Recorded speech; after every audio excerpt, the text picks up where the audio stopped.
Muito boa tarde, amados irmãos, amadas irmãs, alunos, alunas, ex-alunos, ex-alunas, amigos, familiares, todos vocês que estão aqui. Louvo a Deus, agradeço a Deus pela oportunidade que temos de levar a palavra de Deus adiante, né? Como a gente propôs, estamos aqui para ler a própria palavra de Deus. Aí, de novo, né, não é o nosso interesse aqui fazer comentários em si, mas ler a palavra para incentivá-los, a vocês que estão presentes aqui no canal, a também fazê-lo, né? De novo, a versão que a gente usa é a revista atualizada, João Ferreira de Almeida, certo? Realmente o nosso desejo é que vocês tenham apreço à palavra de Deus. Também a gente quer sempre falar isso, porque realmente Deus deseja isso, alcançar o máximo de pessoas possíveis. Então, quem ainda não é inscrito, que está assistindo os vídeos, se puder se inscrever. Quem já é inscrito, por favor, ajude a divulgar, tá bom? Então, vamos nós aqui para Gênesis 39 e 40, né? Também, como eu digo, a gente faz a leitura sequencial, né? Tá bom? Já pega aqui e vai direto 39 e 40 e depois Mateus 14, tá bom? José foi levado ao Egito e Potifar, oficial de Faraó, comandante da guarda egípcio, comprou dos ismaelitas que o tinham levado para lá. O Senhor era com José, que veio a ser homem próspero, e estava na casa de seu senhor egípcio. Vendo Potifar que o Senhor era com ele, e que tudo o que ele fazia prosperava em suas mãos, logrou José mercê perante ele, a quem servia.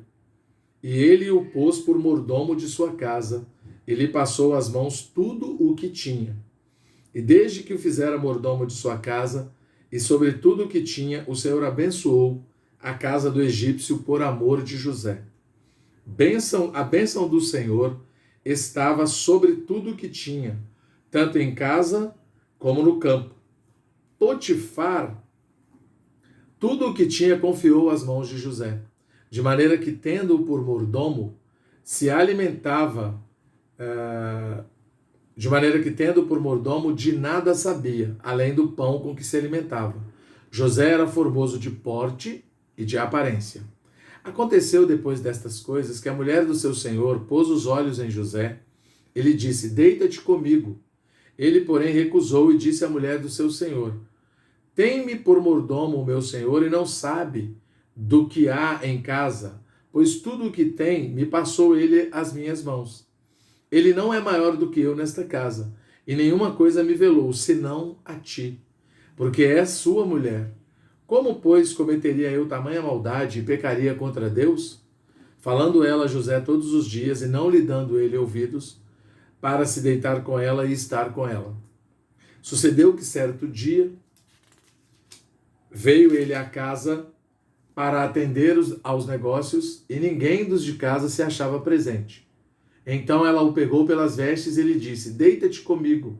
Ele, porém, deixando as vestes nas mãos dela, saiu fugindo para fora. Vendo ela que ele fugira fora, mas havia deixado as vestes na mão dela, chamou pelos homens de sua casa e lhes disse: vede, trouxe-nos meu marido este hebreu para insultar-nos. Veio até mim para se deitar comigo, mas eu gritei em alta voz. Ouvindo ele que eu levantava a voz e gritava, deixou as vestes ao meu lado e saiu fugindo para fora. Conservou ela junto de si as vestes até que seu senhor tornou à casa. Então lhe falou, segundo as mesmas palavras, e disse: o servo hebreu que nos trouxeste veio ter comigo para insultar-me. Quando, porém, levantei a voz e gritei, ele, deixando as vestes ao meu lado, fugiu para fora. Tendo o Senhor ouvido as palavras de sua mulher, como lhe tinha dito, desta maneira me fez o teu servo, então se lhe acendeu a ira. E o Senhor de José o tomou e o lançou no cárcere, no lugar onde os presos do rei estavam encarcerados. E ali ficou ele na prisão. O Senhor, porém, era com José. Ele foi benigno, ele deu mercê perante o carcereiro, o qual confiou às mãos de José todos os presos que estavam no cárcere. E ele fazia tudo quanto se devia fazer ali.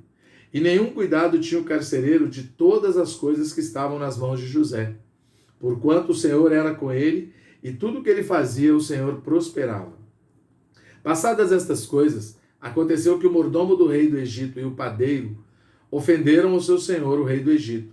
Indignou-se Faraó contra os seus dois oficiais, o copeiro-chefe e o padeiro-chefe, e mandou detê-los na casa do comandante da guarda, no cárcere, onde José estava preso. O comandante da guarda pô-los a cargo de José para que os servisse, e por algum tempo estiveram na prisão. E ambos sonharam, o seu sonho na mesma noite.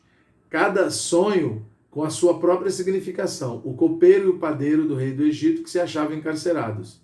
Vindo José pela manhã, viu-os, e eis que estavam turbados.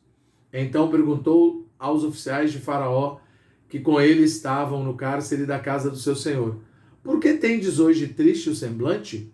Eles responderam: tivemos um sonho, e não há quem o possa interpretar. Disse-lhes José: porventura não pertencem a Deus as interpretações? Contai-me o sonho.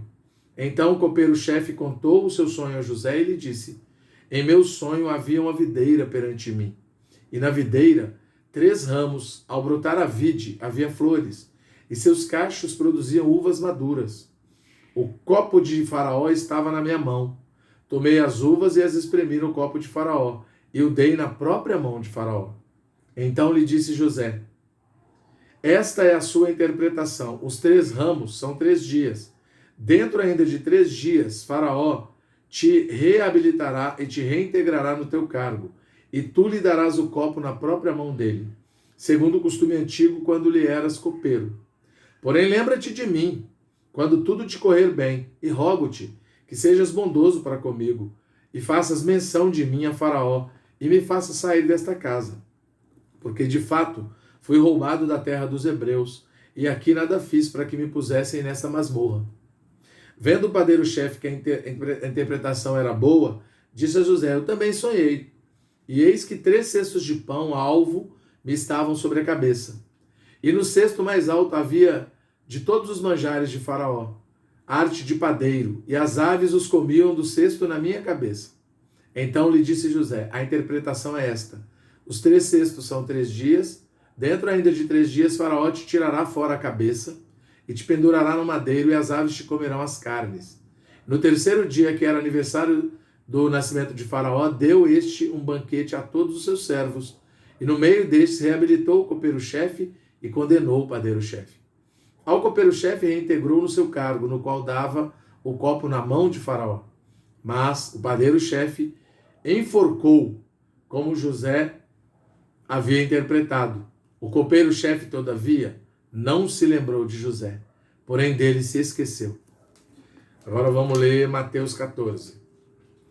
Isso aqui daria para comentar um monte de coisa, mas não, né? A intenção é que a gente leia a própria palavra. Senhor Jesus. Mateus 14, já cheguei.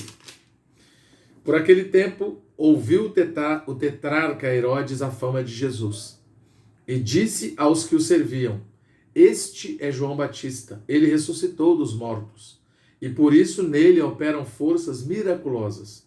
Porque Herodes, havendo prendido e atado a João, o metera no cárcere, por causa de Herodias, mulher de Filipe, seu irmão. Pois João lhe dizia: não te é lícito possuí-la. E querendo matá-lo, temia o povo, porque o tinham como profeta. Ora, tendo chegado o dia natalício de Herodes, dançou a filha de Herodias diante de todos, e agradou a Herodes, pelo que prometeu com juramento dar-lhe o que lhe pedisse. Então ela, instigada por sua mãe, disse: dá-me aqui num prato a cabeça de João Batista. Entristeceu-se o rei, mas por causa do juramento e dos que estavam com ele à mesa, determinou que lhe a dessem. E deu ordens e decapitou João no cárcere. Foi trazida a cabeça num prato e dada à jovem, que a levou à sua mãe. Então vieram seus discípulos, levaram o corpo e o sepultaram. Depois foram e o anunciaram a Jesus. Jesus, ouvindo isto, retirou-se dali num barco para um lugar deserto, à parte, sabendo as multidões vieram das cidades, seguindo-o por terra. Desembarcando, viu Jesus uma grande multidão, compadeceu-se dela e curou os seus enfermos. Ao cair da tarde, vieram os discípulos a Jesus e lhe disseram: o lugar é deserto e vai adiantada a hora. Despede, pois, as multidões, para que, indo pelas aldeias, comprem para si o que comer. Jesus, porém, lhes disse: não precisam retirar-se, dai-lhes vós mesmos de comer. Mas eles responderam, não temos aqui senão 5 pães e 2 peixes. Então ele disse, trazei-mos.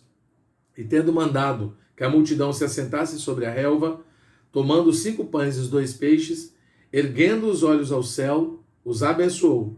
Depois, tendo partido os pães, deu-os aos discípulos e estes às multidões. Todos comeram e se fartaram, e dos pedaços que sobejaram, recolheram ainda 12 cestos cheios. E os que comeram foram cerca de 5.000 homens, além de mulheres e crianças.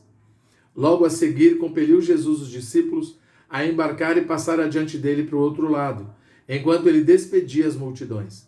E despedidas as multidões, subiu ao monte a fim de orar sozinho. Em caindo a tarde, lá estava ele só. Entretanto, o barco já estava longe, a muitos estádios da terra, açoitado pelas ondas, porque o vento era contrário. Na 4ª vigília da noite, foi Jesus ter com eles, andando por sobre o mar. E os discípulos, ao verem-no andando sobre as águas, ficaram aterrados e exclamaram, é um fantasma! E tomados de medo, gritaram. Mas Jesus imediatamente lhes disse, tende bom ânimo, sou eu, não temais. Respondendo-lhe Pedro, disse, se és tu, Senhor, manda-me ir ter contigo por sobre as águas. E ele disse, vem. E Pedro, descendo do barco, andou sobre as águas e foi ter com Jesus. Reparando, porém, na força do vento, teve medo. E, começando a submergir, gritou, salva-me, Senhor. E, prontamente, Jesus, estendendo a mão, tomou-o e lhe disse, homem de pequena fé, por que duvidaste? Subindo ambos para o barco, cessou o vento. E os que estavam no barco adoraram, dizendo, verdadeiramente és filho de Deus.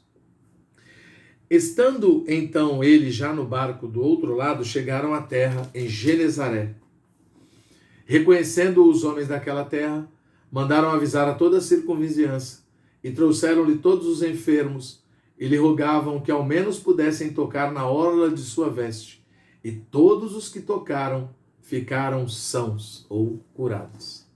Amém? Louvado seja o Senhor. Graças a Deus.